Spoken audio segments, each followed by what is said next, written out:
Want to help support Jonose Cigars? 2 great ways to do it: smokeagoandshop.com and on Patreon. So click those links in the description below and help support this great cigar channel.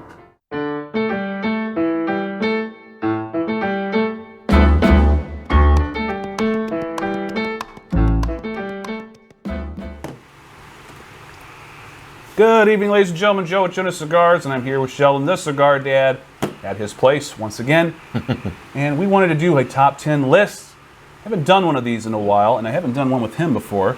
But we're going to be talking about top 10 underappreciated or underrated cigar brands. Yes. Now, these are cigar brands that I think, and we both think, are of the highest quality, have some of the best blends we have ever tried, and they don't get a lot of recognition for whatever reason.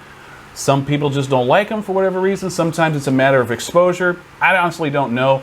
I just think this is an opportunity for us to shine a light on some of these guys because it has to happen. More people need to know about how good these cigars are. So without further ado, let's get into the top 10 underrated cigar brands by Jonose Cigars.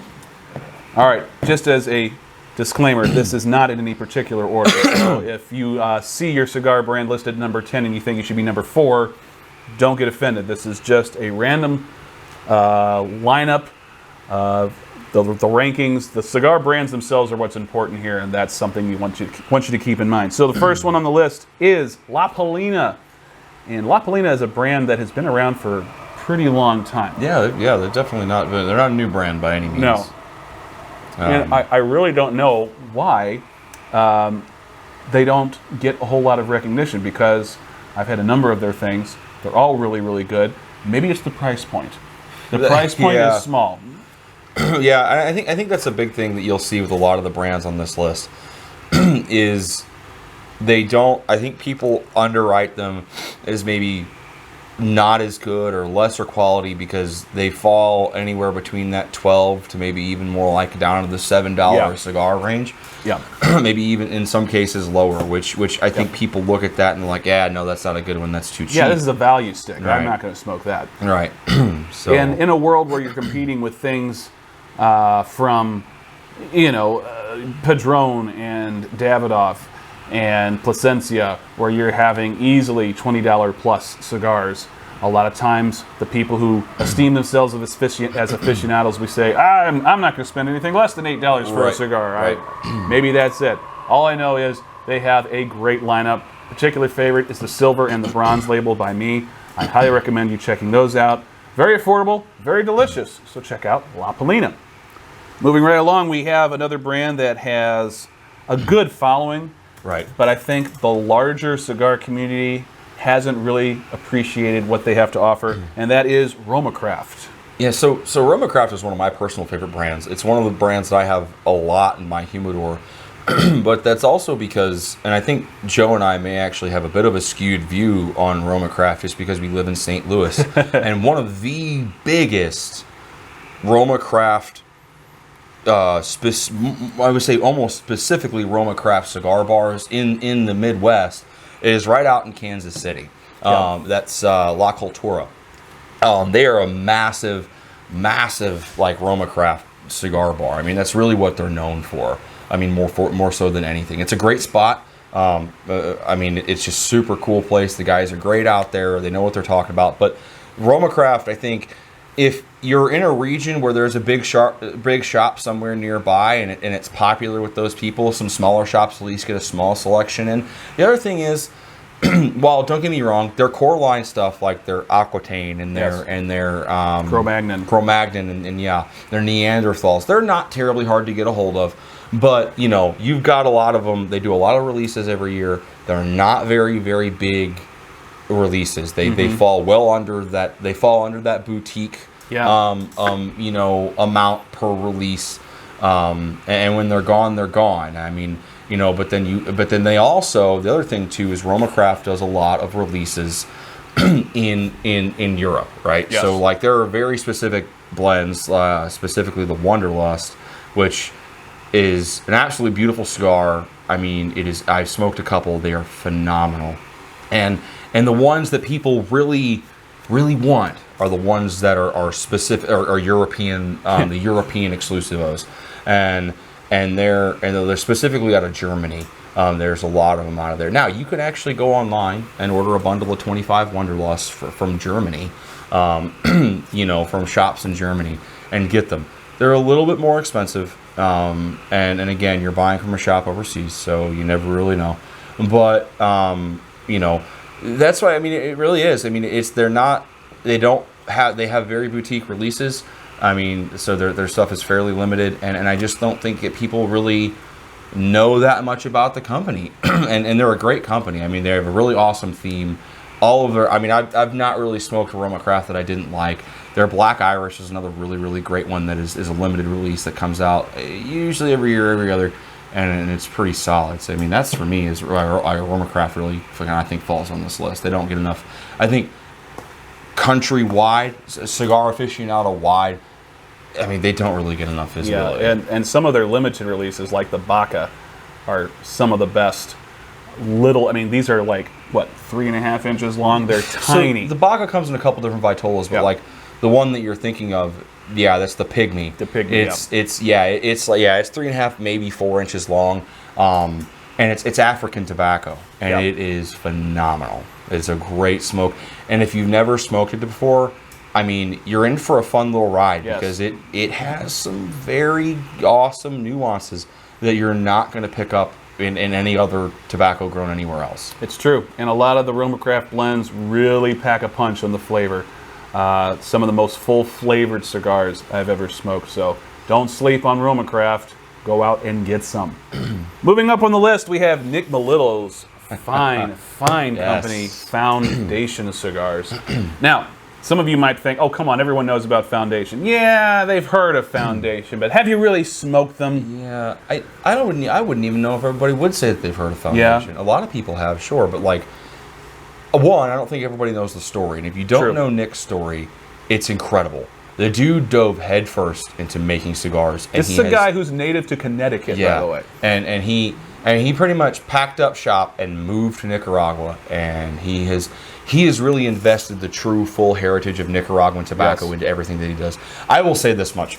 By and far, the dude has the best box artwork and some of the best band artwork on any cigar in the market, and I will stand by that. And I'm a huge Room 101 fan, and their stuff just cracks me up, their marketing. But from an artistic perspective, they're beautiful boxes. Their boxes are incredible. And the band work. So much fun. The band work, too. And what's really cool with his signature blend, the El Huehuense, which is loosely translated to the wise man, he really tries to bring in as much of that Nicaraguan culture into the stories of his cigars, which I always appreciate. I like it when cigar blenders bring culture and stories to their blends and give you a reason to get invested into it. Suffice to say, his cigars are some of the best tasting on the market. There's a lot of other cigars that he does as well. He doesn't just do like the El Huehuense and the Wise Man Maduro, which are basically the two partners of that blend. They're a little bit on the pricier side, I guess about $13, $14 a stick retail. But he's also got another great lineup of cigars called the Charter Oak, which pays homage to his home country, his home area where he lived in Connecticut. And as we all know, if you're into the cigars like we are, you know that Connecticut plays a big role in cigar making with their shade wrappers. And so he's got the Charter Oak Maduro, he's got the Charter Oak Connecticut, and he's also got a new one that came out just a couple years ago, the Charter Oak Habano, all of which are incredible, and they are what you would consider a value cigar when it comes to the price point. When we're talking $5, $6 a cigar retail. So very, very tasty, very affordable, very accessible cigars, and something for everybody in his lineup. He's got a great lineup of cigars, and I highly recommend Nick Melillo's Foundation Cigar Company. Moving on down the list, we have Hoshi Blanco's brand, La Galera. Now, this is something that I'm familiar with only because one of my local brick and mortars carries a good lineup of Hoshi stuff, and so La Galera is something that I've had access to. It's another one of these cigars that kind of fall under the radar, and I think it's because of their price point. We're talking $7 a cigar to $8 a cigar retail. Don't be fooled by that price point. His cigars are fire. His most recent Josie does a lot of great stuff. Yeah, and talk about making a cigar with Dominican tobacco that does not taste like Dominican tobacco. Yeah, no, I would agree with that 100%. A lot of people will say, I'm not a big fan of Dominican tobacco for X, Y, and Z reasons. I think Hoshi Blanco's La Galera challenges that stereotype a little bit. And the Imperial Jade is one of my favorites by his, and it's a harder one to find. And this is one of the reasons why I wanted to bring it up on this list, because it is a cigar that I think anybody who is a big fan of Nicaraguan tobacco, like myself, will fall in love with. It is a great segue into Dominican tobacco if you're primarily a Nicaraguan lover. And it is something, even that one is still in that $7 to $9 price point, which is really kind of crazy considering how good the quality of the cigar is. So La Galera by Hoshi Blanco makes this list as well. Next up on the list, we have Cavalier cigars. Yeah. Cavalier is a great one. I mean, here, I'll pull you. I mean, you can find a Cavalier cigar, and you can tell it's a Cavalier cigar because every one of them has this smokable gold diamond on them. It's that gold leaf on the wrapper. So you smoke through it. I mean, and it's great. They do some amazing stuff. They did a for the Pravada folks out there. Obviously, you already know they did the Odd Job, which was a couple of months ago, which was fantastic. They've done some really great stuff. I mean, Cavalier is just a genuinely cool company, and you know, I've heard that they're really working on kind of expanding some of their product markets and trying to grow the company too. So I think they're well on their way to becoming a household name in the cigar households, at least. Do you think the gold leaf is a something that people look at as kitschy and they're like, it's a gimmick, I'm not going to give it the time of day? I definitely think that could be a play into some people who, if you're somebody who's never heard of Cavalier and you walk in and you see somebody and you see a shop that's got a bunch of Cavalier stuff and you see the gold leaf and they're like, yeah, that's probably garbage. That's probably just a gimmick or whatever. Right. Not really. I mean, these cigars are great. I've smoked a number of Cavalier cigars, from their big 8-inch or 7.5-inch Solomons down to this little short guy that I've gotten in the travel humidor right now, and they're all really good. I mean, you know, of course, some are better than others, but I mean, they're a solid cigar. I'm a big fan of Cavalier. Moving on, we have Paul Stulak. Now, this is a cigar maker that a lot of people do not know about. We're actually smoking a couple of Paul Stulaks right now. The No Dress Code, which, as the name funnily suggests, there's no band on this cigar. Paul Stulak, in my opinion, is one of the best Lancero makers out there. We've got the Red Screaming Sun. I was going to say, the Screaming Sun is the first thing that comes to mind when you say Paul Stulak. Red Screaming Sun kind of changed my life a little bit, because when I got it from Pravada Cigar Club, the pairing note said, drink it with a lager or a good Pilsner. And I thought, a broadleaf cigar? That doesn't make any sense. Okay, I gave it a chance. That was the best damn pairing with a beer I've ever had in a cigar. The bready notes that came off of that broadleaf wrapper were so deliciously yeasty and bready. It just meshed and married with that lager so very, very, very well. And the No Dress Code is a great follow-up. The White Blinding Light is another good one. I've had a lot of his stuff. I will say the Lancero is I think, his crowning jewel. He really does a Lancero very, very well. And I highly recommend you check out Paul Stulak if you can find him. Moving on the list, we have one that, this could be the best. I don't know, but it's definitely up there. Yeah. Kyle Gallus's Warped Cigars. Oh, man. I just feel like it's so, people may have heard of it, people may not have. It's just, Warped is just so cool. I mean, they're another great company that does a really good job paying homage to the origins in which their cigars come from. I mean, they're probably most well known. I would say people, if you've smoked Warped, you've probably smoked. I would say most people have probably smoked something from the La Hacienda line. Yes, and that's a phenomenal one. One of my favorite cigars from Warped is their First Growth, which was released a couple years ago. Oh, it was a short little guy. But it was so loaded with just so much good flavor. It's just amazing smoke. And I just don't think that it's as popular. You don't see it in a lot of shops. It's more, I think they have a lot bigger online presence. Another one of those shops that I think one of the biggest things that kind of keep them not at that everybody knows about them kind of level is that they do a lot of limited releases. They did just release the Eagle's Descent, which I bought some of those. I'm waiting to see how those are. I've not smoked these before. I believe they've been released once before, but I could be wrong. And Yeah, they just do really good. Kyle's got another one of those guys that's got a really great story.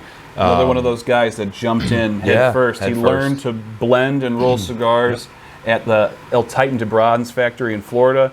Learned everything he knew from the rollers there, and he just embraced the whole art of blending. And I gotta say, man, some of his blends are just some of the best I've ever had. The Chinchale is another great one. The Media del Tiempo is another good one. Cloud Hopper is fantastic. Yes. There are so many good cigars in his lineup. Is it the La Nicotina? Yeah, La Nicotina just came out earlier this year. That's a really good one. I wrote up a review on that one when I smoked it. And it is, I'll be real, for those of you who are not big into the strength side, you don't really like very, very full strength cigars, La Nicotina may not be for you. But because the name definitely alludes to its strength. It's got some secret. Kick. Yeah. It's got a kick. I think he is just a classic example of what Nicaraguan tobacco can deliver flavor-wise. This is why I love Nicaraguan tobacco. Just the incredible bursts and layers of flavor that can occur with his blends. Just phenomenal. And he's a young guy. He's still in his early 30s. He's younger than me, for crying out loud, and he's already a cigar king. Yeah. So kudos to Kyle. And check out Warped. Moving on the list, man, this is a tough one to follow up. Yeah, it is. But Illusione. But if there's going to be a company to do it, Illusione is the one to do it. I mean, they're Dion Giolito. Yeah. You look at this guy and you think, this guy's a boss. Yeah. Look at those freaking sideburns. Even the name. I mean, it just, you think it. I mean, and he just, I mean, I kind of fell into that. For a friend of mine had sent me some stuff that I had not really smoked a lot of Illusione before. And I smoked my first one. And I was like, oh, wow, this is really good. And then, ironically enough, I'm a member of Perfect Cigar Blends monthly box. Great company, by the way. But I'm not going to shamelessly plug them right now. I have no affiliation technically with them. I don't make any money from that. You just like the club. Great guys. Yeah. They sent me an MJ12, which it comes in this really cool silver foil wrapper. And you roll it off, and it's just got a nice little red band on it. That is easily in my top 5 for the year thus far. Did you have the Maduro or the Habano? I believe it was the Maduro. Okay, I had the Habano. Yeah, it's good. Yeah, so they're both very, very good, and I was a huge fan. And Illusione has just been hitting it out of the park for me. Moving right along, we have Rainier Lorenzo's blend of HVC, and the HVC is an acronym for Havana City, which is his native hometown. He comes from Havana, Cuba, and he has grown up in the cigar world since he was a child and eventually made his own brand. And boy, he delivers with some great cigars. Dude, like that Black Friday, man, you just can't beat it. Like that is probably arguably one of the best annual releases out there. Yeah, I mean, he does it. I mean, I bought some of those last year for the first time, and man, I hoard them because they're just so good. Short little, I think it's like a 4x50. Yeah. And it is just, oh my God, it's just so good. I mean, there's any something time of about the that day, Vitola with that blend, it works. Yeah, it's just it's any time of day. I mean, it pairs with so many different things. I mean, so rich and lots of sweet, decadent notes in that cigar. Yeah, I mean, he absolutely. I mean, HVC. I mean, they have loads of other stuff too. I mean, I've got lots of different HVC stuff. That's another one that I get a lot. Yeah, yes, the hot cake. Forgetting about that one. Yeah. There's also the other one, the Pan Caliente. And he does a great one, the HVC 500, which is an anniversary of Cuba's 500th anniversary. That's what he started the blend for. And what I like about that particular blend is they come in boxes of I think it's 13 or 15 something like that. It's a more reasonable amount than getting like a box of 20 or 25. Yeah. And it's a Corona Vitola, and they also have a couple of Vitolas. The Corona Vitola is one that I highly recommend you check out. HVC, check them out. Last but not least on the list, we have Viaje. Viaje's been around a while. They have. Yeah, so they've been doing things for a long time, and you want to talk about some of the most boutique releases. A lot of these cigars, I mean, they are very, very, very limited. Yes. I mean, where you're going on websites. How limited are they, Sheldon? I mean, I don't even know the actual numbers, but I know that's not very many per release. Probably less than 20,000. Yeah, I would 100%. I mean, because you go on these websites, and I mean, they're limiting you to 2 apiece. Yeah. I mean, because and people just eat them up. I mean, there's people who know about Viaje, know about their quality. I mean, I would say that the things that really have driven people to that, I mean, is like their zombie antidote, their Carolina Reaper. Yeah, Carolina Reaper. They did the honey and hand grenades one. They've done some of the like Marvel superheroes releases. So they did the Frank Castle versus the Punisher one. They did the Hulk and Banner releases where they were two different cigars.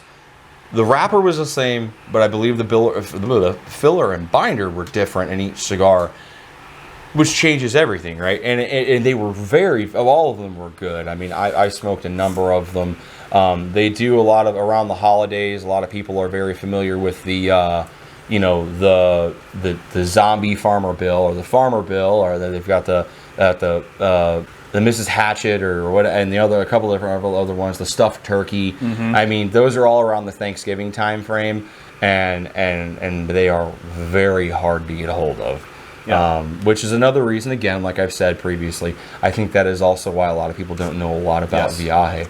But they do a lot of other great releases. I mean, a lot of their white label stuff is very good.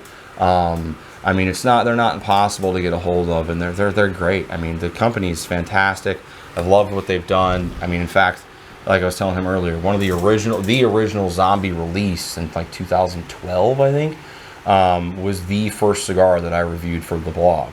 So it's interesting. I mean, they've been around a while, but I still don't think that, unless you've also been in the cigar industry for a while, you probably don't know who Viaje is. Yeah. And you turned me on to Viaje with their Late Harvest, which was a fantastic cigar. That's a seasonal release too, is it not? It is. Yeah. So check out Viaje. They've got a lot of good things to offer. Again, pretty limited quantities, but they're definitely worth the search.